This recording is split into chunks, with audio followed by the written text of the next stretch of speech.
इमाम हैदर शाह कॉलोनी में कायम या कमर बनी हाशिम इमाम बारगाह में हर साल जिया हिन साल भी पहिरीं मुहर्रम खां 10 मुहर्रमुल हराम ताईं मजलिस अज़ादारी नुहा ख्वानी ऐं लंगर रियाज़ जो सिलसिलो जारी आहे।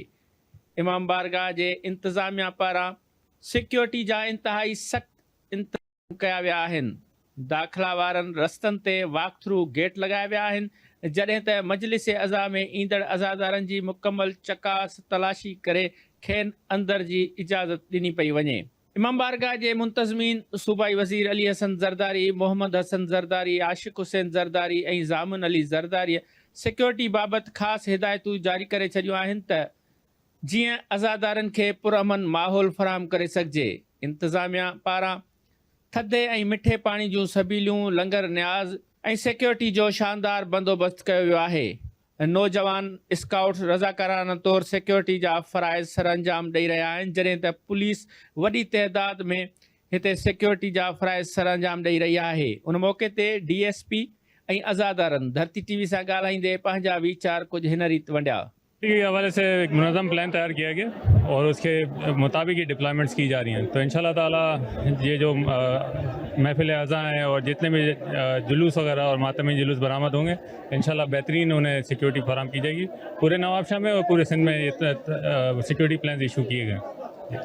यहाँ पर सिक्योरिटी के मामला बेहतरीन है। तमाम exit entry points including parking वो सिक्योर की गई है और जिस तरह से यहाँ पे हमेशा की तरह रश होता है वो रश यहाँ पे बरकरार है।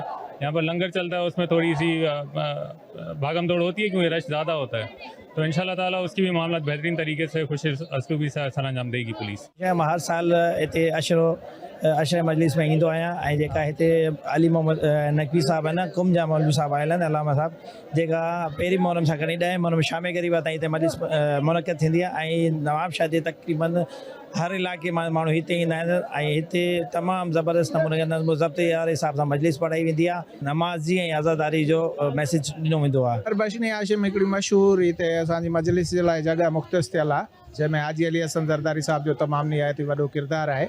ऐं हिते हिन इमाम बारगाह ते नवाबशाह ज़िले मां पस गिरदाई मां जेके बि शहर आहिनि उहे सभु आज़ादार सभु हिते अची आज़ादारी कनि था। हिते पाकिस्तान जा नामवर ज़ाकिरीन जेके आहिनि से मजलिस खे ख़िताब कंदा आहिनि हर साल ऐं हिननि ते मोमिन हज़रात तमामु परे परे खां सभु हिते आज़ादारी में शरीक थी मजलिस में शरीक थींदा आहिनि।